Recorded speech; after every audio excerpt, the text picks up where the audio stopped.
தமிழகத்தின் முதலமைச்சர், எங்களுடைய தலைவர், எங்கள் அண்ணன் திரு சி. ஜோசப் விஜய் அவர்கள் காதர் மொய்தீன் ஐயா கூப்பிட்டாலே நேரா கிளம்பி ஐயுமல் ஆபீஸுக்கு வந்தவர். முதல் முறையா ஐயுமல் ஆபீஸுடைய முதல் முறை வரலாற்றிலேயே ஒரு முதலமைச்சர் வந்தது எங்களுடைய அண்ணன் திரு சி. ஜோசப் விஜய் அவர்கள். அந்த அளவிற்கு நட்பும் அன்பும் உரிமையும் தமிழக வெற்றி கழகத்திற்கும் ஐயுமலுக்கும் இருக்கிறது. அமைச்சரவையில் ஒரு சகோதரனாக எங்களுடன் உங்களுடைய சகோதரனும் பங்கெடுத்து 60 வருஷ கனவை ஐயுமல் கனவை, காங்கிரஸோட கனவு 1967க்கு அப்புறம் விடுதலை சிறுத்தைகள் கட்சியுடைய கனவு, அப்படி எல்லோருடைய கனவை எங்களுடைய முதலமைச்சர் நிறைவேற்றினாலும் அதற்கு முக்கிய காரணம் இந்த வெற்றிக்கு 2026 வெற்றிக்கு தமிழக பெண்களும் தமிழக இளைஞர்களும் முக்கிய காரணம்.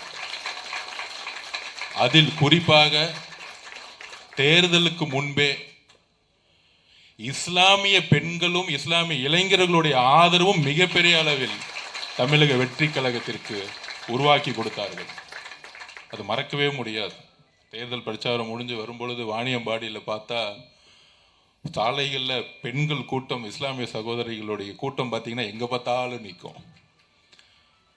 பெரியவர்கள் நம்பிக்கை வைக்கலாமா இல்லையா அப்படின்னு ஒரு எண்ணத்தில் இருக்கும் பொழுது தேர்தலுக்கு முன்பு இஸ்லாமிய சகோதரிகளும் பெண்களும் இளைஞரும் நம்புங்கள், புதிய ஒரு தலைவர் சி. ஜோசப் விஜய் அவர்கள் மதச்சார்பின்மைக்கான தலைவராக இருப்பார்,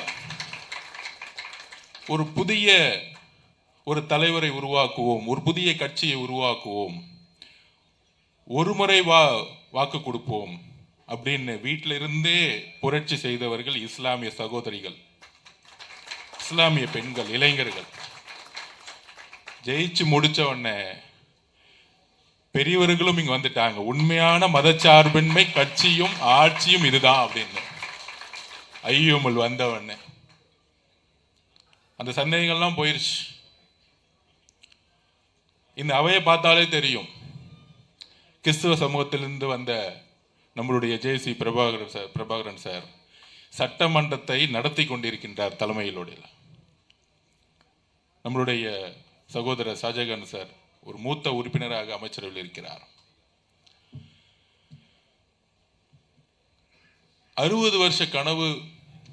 நான் பழகியது காதர் மொய்தீன் சார் கூட இந்த ஒரு 60 நாட்கள் தான் அதிகமா. ஆனா அவருடைய எளிமையும் சரி, அவருடைய பேச்சும் சரி, குறிப்பாக அவர் மேல ஒரு விமர்சனம் வரும் பொழுது அவர் ஒரு இன்டர்வியூ கொடுத்தார் ஒரு சேனல்ல. நான் அவர்கிட்டயே சொன்னேன், நீங்க 50 வருஷத்துல பேசாம இருந்துட்டீங்க, பேசி இருந்தா நீங்களே ஆளுங்கட்சி ஆயிருப்பீங்க. ஐயா தயவு செய்து பேசுங்க,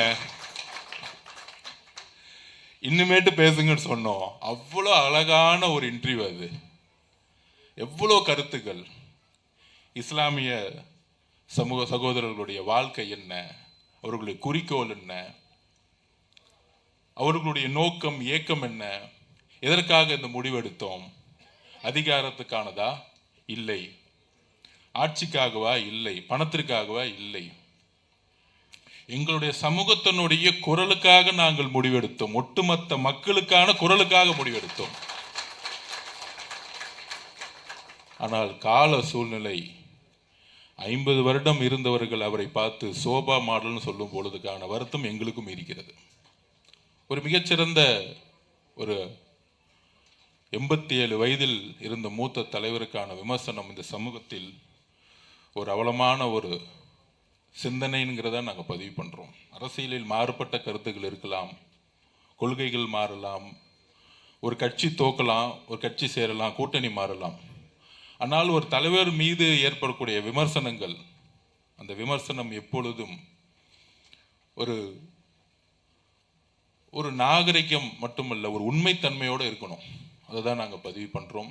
இந்த 60 நாட்களில் ஐயா இதுவரைக்கும் எனக்குன்னு ஒரு கோரிக்கை வேணும் கேட்டதே கிடையாது. ஒரு அரசிடம் வந்து கேட்டதே கிடையாது. அப்படி தமிழக மக்கள் ஆதரிச்சிட்டாங்க. 108 தொகுதி டிவிக்கு ஜெயிச்சிட்டாங்க. பிரசிடென்ட் ரூல் வந்துச்சுன்னா பிஜேபி அரசு வந்துடும், தமிழ்நாட்டை காப்பாற்றணும் அப்படிங்கிற ஒரே உணவுடன் காங்கிரஸ் எடுத்த முடிவு, கம்யூனிஸ்ட்கள் எடுத்த முடிவு, விசிகே எடுத்த முடிவோடு சேர்ந்து ஐயா அவர்களும் எடுத்த முடிவு இதுதான் உண்மை. அந்த முடிவில் ஒரு லெட்டரை கொடுத்தாரு, ஃபோன் பண்ணி என்கிட்ட தான் பேசினாரு. அபுபக்கர் சார் இருந்தாரு.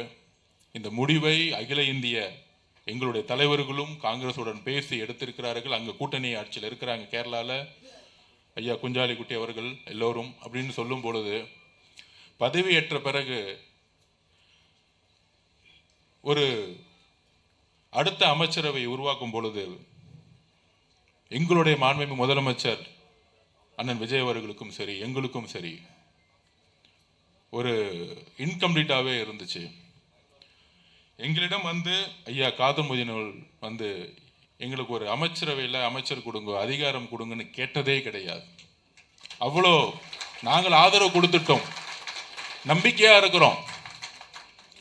மக்கள் கொடுத்த தீர்ப்புக்கு நல்ல ஆட்சி செய்யுங்க, மதச்சார்பின்மை சமூக நீதியில் உறுதியாக இருங்க, இதுதான் அவர் கேட்டது.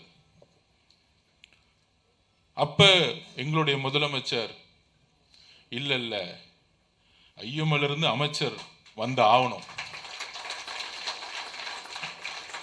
ஏனென்றால் இங்கு சகோதரர் ஷாஜகான் உடைய அமைச்சருடைய பதவி என்பது ஒரு கட்சிக்கான அதிகாரம் கிடையாது, ஒரு சமூகத்துக்கான ஒரு பிரதிநிதித்துவம்.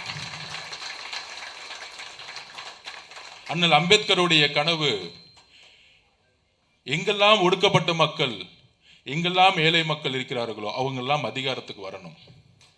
இதுதான் அம்பேத்கருடைய கடைசி, அவர் வாழ்க்கையுடைய எத்தனையோ நூட்கள் எழுதியிருந்தாலும், எத்தனையோ அவர் படிச்சிருந்தாலும், எத்தனையோ அவர் PhD படிச்சிருந்தாலும் அவர் சொன்ன வார்த்தை, எளிய மக்கள், ஒடுக்கப்பட்ட மக்கள் அதிகாரத்தை நோக்கி செல்லுங்கள்.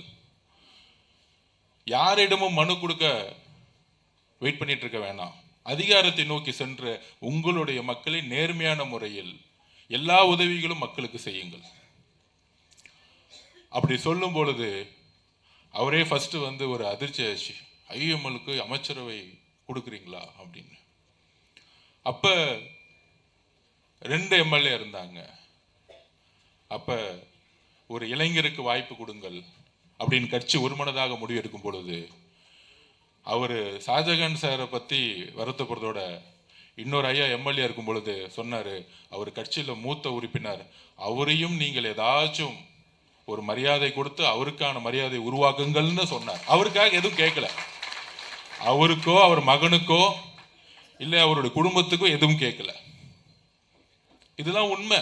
ஏன்னா அந்த விமர்சனத்துக்கு இது வரைக்கும் நாங்கள் பதில் பேசியது கிடையாது. இந்த இடத்தும் அதான் சொன்னேன், 3 பேருக்காக வந்திருக்கேன். ஒன்று அப்துல் கலாம் அவர்களுக்காக, ஒன்று ஐயா காதர் மொய்தீன் ஐயா அவர்களுக்காக.